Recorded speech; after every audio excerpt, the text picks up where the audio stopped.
ये 21 अप्रैल 1526 का दिन है। दिल्ली से 90 किलोमीटर दूर मौजूदा भारतीय रियासत हरियाणा के शहर पानीपत में एक बड़ी जंग का मैदान सज रहा है। आज दो बड़े खानदानों और तारीख के दो बड़े किरदारों की जिंदगी और मौत का फैसला होने वाला है। इस मैदान से वापसी कोई नहीं है। हारने वाले का मकबरा इसी मैदान में बनेगा। एक तरफ पठानों का लोधी खानदान है, जिसका सुल्तान इब्राहिम लोधी बादशाहत के इस सिलसिले का आखिरी ताजदार है, जिसे सलातीन दिल्ली कहा जाता है।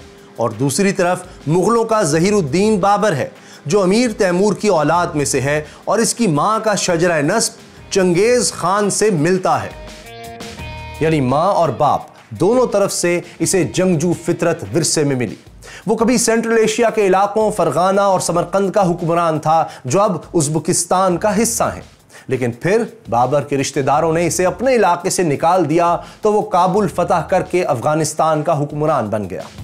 हिंदुस्तान पर यह इसका 5वां हमला है और इस बार वो वापस जाने की नहीं बल्कि हुकूमत करने की नीयत से आया है। इसके पास सिर्फ 12,000 फौजी हैं, जबकि इसके मुकाबले में जो दुश्मन है इसके पास 1,000 हाथी और 50,000 फौज है। लेकिन बाबर के पास एक ऐसा हथियार है जो इसके दुश्मनों के पास नहीं है, बल्कि इसके दुश्मनों ने आज तक देखा ही नहीं। ये कौन सा हथियार है? पानीपत की इस पहली लड़ाई में कौन जीता, कैसे जीता, हारने और जीतने वालों का क्या अंजाम हुआ?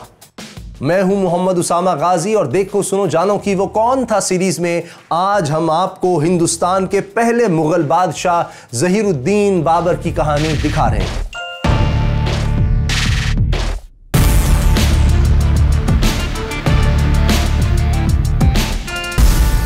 बाबर जानता था कि 12,000 सिपाहियों के साथ इब्राहिम लोधी को शिकस्त देना इसके बस की बात नहीं है। इसलिए इसने खुले मैदान में जंग की बजाय दुश्मन को अपनी हिकमत अमली से हराने का फैसला किया। इसने अपनी फौज को 3 हिस्सों यानी दाएं बाजू, बाएं बाजू और कल्ब यानी सेंटर में तकसीम किया और इन सब की हिफाजत के लिए रुकावटें खड़ी कर दी। अपनी फौज के दाएं बाजू को इसने पानीपत शहर की आड़ में खड़ा कर दिया ताकि दुश्मन इस पर डायरेक्ट हमला न कर सके। अपने बाएं बाजू के आगे इसने एक खंदक खोदकर खंदक के आगे लकड़ी की मजबूत बाड़ लगा दी। अपनी फौज के दरमियानी दस्ते के सामने इसने लकड़ी के छकड़े खड़े कर दिए, इन्हें रस्सियों से आपस में बांध दिया।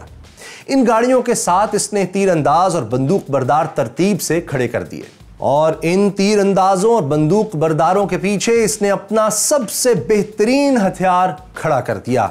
यह हथियार था तोप।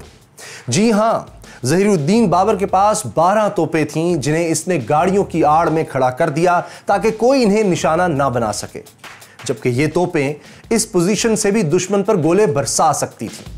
हिंदुस्तान में यह हथियार पहली बार इस्तेमाल हो रहा था और इब्राहिम लोधी की फौज को अंदाजा ही नहीं था कि यह कैसी तबाही ला सकता है। इब्राहिम लोधी जब अपनी फौज के साथ पानीपत के मैदान में उतरा तो बाबर पहले ही अपना जाल बिछा चुका था। इब्राहिम लोधी ने देखा कि दुश्मन तादाद में बहुत कम है, तो इसने अपनी फौज को दुश्मन पर खुलेआम हमले का हुक्म दे दिया। लेकिन इसने भी वही गलती की जो इससे 1,500 साल पहले राजा पोरस ने सिकंदर आजम के खिलाफ की थी। यानी इब्राहिम लोधी ने हाथियों के साथ हमला शुरू किया। जब हाथी आगे बढ़े तो बाबर की तोपों ने इन पर गोले दागना शुरू कर दिए। तोपों की घनगरज से हाथी इतने खौफजदा हुए कि उल्टे पैरों वापस भागे और अपने ही हजारों फौजियों को कुचल डाला। इस मौके पर बाबर ने अपने घुड़सवार दस्तों के साथ पूरी ताकत से दुश्मन पर हमला कर दिया। यह हमला इतना जबरदस्त था कि लोधी फौज में भगदड़ मच गई। जब सुल्तान इब्राहिम लोधी ने बाजी हाथ से निकलते देखी तो वो अपने खास दस्ते के साथ आगे बढ़ा ताकि दुश्मन को रोक सके, लेकिन वो भी बाबर का हमला ना रोक सका और मारा गया। जब सुल्तान इब्राहिम लोधी की मौत की खबर फैली तो इसकी फौज सर पर पांव रखकर भाग खड़ी हुई। बाबर ने पानीपत की पहली लड़ाई जीतकर हिंदुस्तान में मुगल सल्तनत कायम कर दी थी। यह सल्तनत 300 बरस से ज्यादा अरसे तक कायम रही। हिंदुस्तान पर किसी मुसलमान खानदान ने इतना अरसा हुकूमत नहीं की जितना मुगलों ने की। बाबर जीत चुका था और शुक्राने के तौर पर इसने पानीपत में एक बाग लगाया जिसे काबुली बाग कहते थे और इसमें एक शानदार मस्जिद भी तामीर की जिसे बाबरी मस्जिद कहा जाता है। नहीं, यह अयोध्या वाली नहीं बल्कि पानीपत वाली बाबरी मस्जिद है। ये मस्जिद तो आज भी मौजूद है, अलबत्ता काबुली बाग मिट चुका है और मस्जिद के इर्द गिर्द मौजूद कुछ सब्जा ही इस बाग की यादगार रह गया है। आज ये मस्जिद ज्यादातर काबुली बाग वाली मस्जिद के नाम से मशहूर है। इब्राहिम लोधी को भी बाबर ने पानीपत में ही दफन किया और उसकी कब्र आज भी मौजूद है। पानीपत की फतह के बाद माले गनीमत के साथ बड़ी तादाद में हाथी भी बाबर के कब्जे में आए। बाबर फातिहाना शान शौकत के साथ दिल्ली चला आया और शहर में दाखिल होकर इसने सबसे पहले हजरत शेख निजामुद्दीन औलिया रहमतुल्लाह अलैह के मज़ार पर हाजिरी दी। दिल्ली की जामे मस्जिद में बाबर के नाम का खुतबा पढ़ा गया। फिर बाबर आगरा पहुंचा, जहां इसे मालूम हुआ कि इसके बेटे हुमायूं, जो बाबर से पहले ही आगरा चला गया था, को कोह-ए-नूर पेश किया गया है। ये कोह-ए-नूर हीरा ग्वालियर के राजा विक्रमाजीत के खानदान के पास था। इस खानदान ने कोह-ए-नूर हीरा बाबर के बेटे हुमायूं को पेश कर दिया। बाबर लिखता है कि इस हीरे की कीमत दुनिया की आधी आमदनी के बराबर है। जब हुमायूं ने यह हीरा अपने बाप के सामने रखा तो बाबर ने यह हीरा हुमायूं को ही बख्श दिया। बाबर के रास्ते की सारी रुकावटें दूर हो चुकी थीं। अब एक छोटा सा मसला रह गया था और वो ये कि बाबर ने आगरा शहर पर तो कब्जा कर लिया था, लेकिन शहर का किला और शाही खजाना अभी तक लोधी खानदान के कब्जे में था। इब्राहिम लोधी की वालिदा भी किले में मौजूद थी और अपने खानदान को लीड कर रही थी। इसने बाबर से मुज़ाकरात किए। किला और शाही खजाना बाबर के हवाले करने के एवज इसने अपने खानदान की मुकम्मल सलामती की जमानत हासिल की। इसके साथ इसने 7 लाख रुपए नकद, आगरा के बाहर 1 मील दूर अपनी रिहाइश के लिए एक महल और अपने तमाम उमरा के लिए जागीरें भी मांगी। बाबर ने यह सारी शराइत मान ली और यूं किले के दरवाजे खुल गए। लेकिन इब्राहिम लोधी की मां दिल ही दिल में बाबर के कत्ल का प्लान बना रही थी। इसने बाबर के बावर्चियों को रिश्वत देकर इसके खाने में जहर मिलवा दिया। बाबर ने खाना खाया तो इसे कै होने लगी। बाबर ने फौरी हुक्म दिया कि यह खाना जानवरों को खिलाया जाए। चुनांचे एक कुत्ते और 2 चीलों को यह खाना खिलाया गया और ये सारे जानवर बीमार तो हुए लेकिन जिंदा बच गए।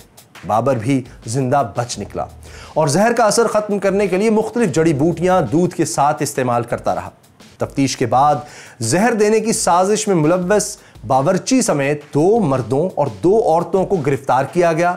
एक मर्द के टुकड़े करवा दिए गए, बावर्ची की खाल खिंचवा दी गई, एक औरत को गोली मार दी गई और दूसरी को हाथी के पैरों तले कुचल दिया गया। लोधी की मां को बाबर बुआ कहता था, यानी अपनी वालिदा का दर्जा देता था। लेकिन अपने कत्ल की साजिश के बाद इसने इस खातून का सारा मालो असबाब जब्त करके इसे कैद कर दिया, जबकि इब्राहिम लोधी के बाकी खानदान को काबुल भेज दिया, जहां बाबर का बेटा कामरान मिर्जा अपने बाप की गैर मौजूदगी में हुकूमत चला रहा था। यह भी कहा जाता है कि इब्राहिम लोधी की मां ने बाद में दरिया में कूदकर खुदकुशी कर ली थी।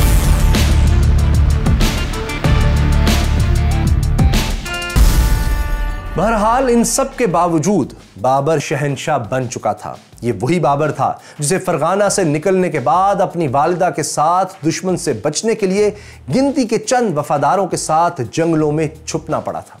अब वही बाबर हिंदुस्तान का शहंशाह बन चुका था। लेकिन तख्त हासिल करना एक काम है और इस पर कंट्रोल बरकरार रखना दूसरा काम। बाबर को भी अपनी सल्तनत बरकरार रखने के लिए मजीद खून बहाना पड़ा।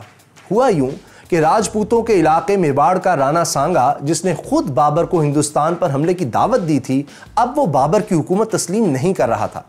असल में राणा सांगा ने यह समझा था कि बाबर भी अपने जद्दे अमजद अमीर तैमूर की तरह हिंदुस्तान में सिर्फ लूट मार करके वापस चला जाएगा और राणा सांगा अपनी सल्तनत को फैला लेगा। इसने बाबर से यह वादा भी किया था कि इब्राहिम लोधी से लड़ाई के वक्त वो भी बाबर की मदद करेगा, लेकिन आखिर में बाबर को अकेले ही इब्राहिम लोधी से लड़ना पड़ा था और राजा सांगा अपने इलाके में ही मौजूद रहा। इसलिए बाबर राणा सांगा को बदअहद समझता था। इब्राहिम लोधी को हराने के बाद जब बाबर ने हिंदुस्तान में ही रुकने का फैसला किया तो राणा सांगा इससे जंग के लिए तैयार हो गया। इसने इर्द गिर्द के राजपूत राजाओं को जमा किया और एक बड़ा लश्कर तैयार कर लिया। हत्ता कि लोधी खानदान के कई पुराने वफादार अफगान उमरा भी राजपूतों से मिल गए। जब बाबर को पता चला तो इसने राणा सांगा से मुकाबले के लिए नई तोपें तैयार करने का हुक्म दिया।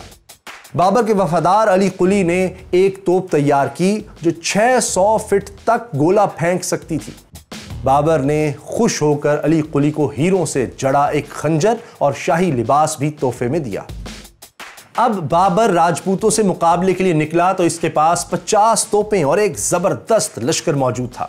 लेकिन एक मौके पर एक नजूमी ने यह ऐलान कर दिया कि मरीख सैयारा, जो कि इल्म नजूम में जंग का सितारा समझा जाता है, वो मगरिब में है, यानी ये बाबर की फौज के लिए बुरा शुगून है। बाबर की फौज ने यह सुना तो इनके हौसले पस्त हो गए। लेकिन इस मौके पर बाबर ने एक हैरत अंगेज ऐलान किया। ज़हीरुद्दीन बाबर शराब नोशी का आदी था, लेकिन अब इसने मन्नत मानी कि अगर वो जंग जीत गया तो शराब से तौबा कर लेगा और दाढ़ी भी नहीं मुंडाएगा। इसने अपनी फौज को हौसला देने के लिए उसी वक्त शराब के बर्तन तोड़ दिए। मुगल फौज के पास शराब से लदे हुए ऊंटों की कितारें मौजूद थीं। बाबर ने इस सारी शराब में नमक डलवाकर इसका सिरका बनवा दिया। बाबर ने यह मन्नत भी मानी कि अगर वो राणा सांगा से जीत गया तो अपनी सल्तनत में मुसलमानों पर सारे टैक्स मुआफ कर देगा। बाबर की फौज दुश्मन की ज्यादा तादाद से भी खौफजदा थी, इसलिए बाबर ने अपनी फौज के सामने तकरीर की और कहा कि जो भी इस दुनिया में आया है इसने मरना है। जिंदगी और मौत खुदा के हाथ में है, इसलिए मैदान जंग में दुश्मन को देखकर मुंह मत मोड़ना। बाबर अपनी तकरीर और शराब को जाया करके अपनी फौज के मोराल को बढ़ाने में कामयाब हो गया। आगरा से 60 किलोमीटर दूर राजस्थान में एक इलाका है खानवा। यह आजकल राजस्थान के भरतपुर जिला का हिस्सा है। बाबर और राणा सांगा की फौजें इसी मैदान में आमने सामने आईं। यहां बाबर ने एक बार फिर पानीपत वाली टेक्निक इस्तेमाल की। इसने छकड़ों को जंजीरों से बांधकर फौज के दरमियानी हिस्से या कल्बे लश्कर के सामने खड़ा कर दिया। इसके पीछे तीरंदाज और बंदूक बरदार तैनात किए। इनके पीछे तोपें लगाईं। फौज के दाएं और बाएं हिस्सों की हिफाजत के लिए खंदकें खुदवा दी। चुनाचे जंग शुरू हुई तो एक बार फिर बाबर की फौज ने बड़ी आसानी से दुश्मन को घेरे में ले लिया। राणा सांगा के कुछ इत्तेहादी भी बाबर से मिल गए और बाबर ने यह जंग बआसानी जीत ली। राणा सांगा जंग में जख्मी होकर वापस मेवाड़ चला गया। इस इलाके में पानी और खुराक की सप्लाई के बगैर जंग बहुत मुश्किल थी, इसलिए बाबर ने भी राणा सांगा का पीछा नहीं किया और आगरा लौट गया। राणा सांगा अपने इलाके में वापस तो आ गया, लेकिन दिल में बदला लेने का मंसूबा बनाता रहा। मगर अपनी शिकस्त के अगले ही बरस अचानक इसकी मौत हो गई। कहा जाता है कि इसे इसके अपने ही सरदारों ने जहर दे दिया था, क्योंकि वो समझते थे कि बाबर से बदला लेने की कोशिश राजपूतों के लिए खतरनाक साबित हो सकती है। बहरहाल राणा सांगा की मौत से बाबर के रास्ते का एक बड़ा कांटा हट गया था। वो बेफिक्र होकर हिंदुस्तान पर हुकूमत करने लगा। लेकिन सिर्फ 2 साल बाद 1530 में 47 बरस के ज़हीरुद्दीन बाबर की भी मौत हो गई। बाबर की मौत से एक हैरत अंगेज वाकया मंसूब है। कहते हैं बाबर का बेटा और वलीअहद हुमायूं बुरी तरह बीमार हो गया था। बाबर परेशानी की हालत में बेटे के बिस्तर के गिर्द चक्कर लगाता रहा और दुआ करता रहा कि ऐ खुदा, मेरी जिंदगी के बदले मेरे बेटे की जिंदगी बख्श दे। हैरत अंगेज तौर पर हुमायूं सेहतयाब हो गया और बाबर बीमार हो गया। इसी बीमारी की हालत में वो इंतकाल कर गया। बाबर की मैयत को इसकी वसीयत के मुताबिक काबुल ले जाकर दफन किया गया। जिस बाग में बाबर का मकबरा है इसे बाग बाबर कहते हैं। बाबर की आबाई रियासत फरगाना, जो अब उज़्बेकिस्तान का हिस्सा है, इस रियासत के पुराने दारुल हुकूमत अंदजान शहर में एक चौक है जिसे नावुई चौक कहते हैं। कुछ अरसा पहले तक ये चौक बाबर चौक कहलाता था।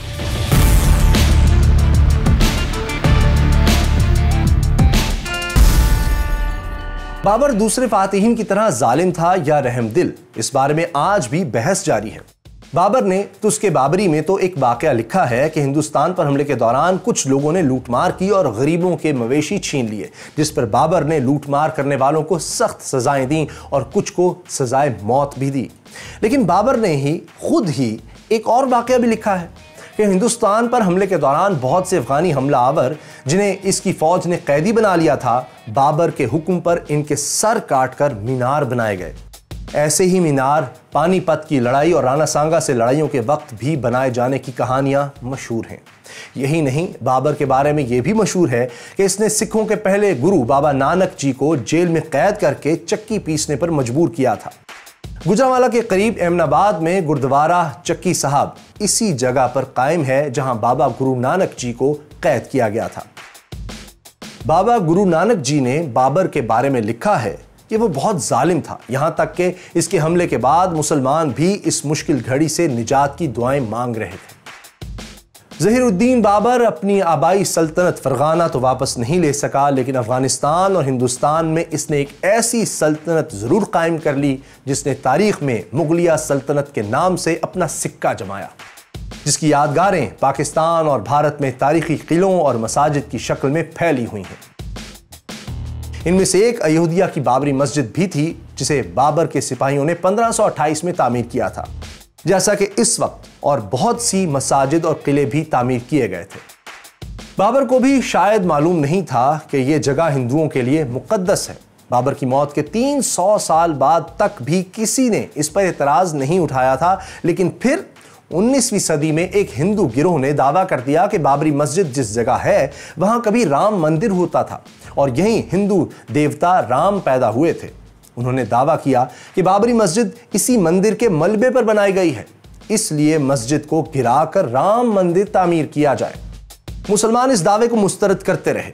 1853 में मस्जिद के हवाले से पहली बार फसादात हुए। इन वाक़यात को 100 साल से ज़ायद अरसा गुजरने के बाद 1992 में हिंदू इंतहा पसंदों ने बाबरी मस्जिद शहीद कर दी, जिसके नतीजे में होने वाले फसादात में 2000 से ज़ायद लोग मारे गए। ये तनाज़ा आज तक हल नहीं हो सका। वो कौन था सीरीज में हम आपको तारीख के नाकाबिले फरामोश किरदारों की बायोग्राफीज दिखाते हैं। एक ऐसे ही पंजाब के राजा की कहानी आप देखना चाहते हैं तो यहां, और टीपू सुल्तान की बायोग्राफी देखने के लिए यहां क्लिक कीजिए। जबकि ये रही सल्तनत उस्मानिया के उरूज व ज़वाल की शानदार कहानी।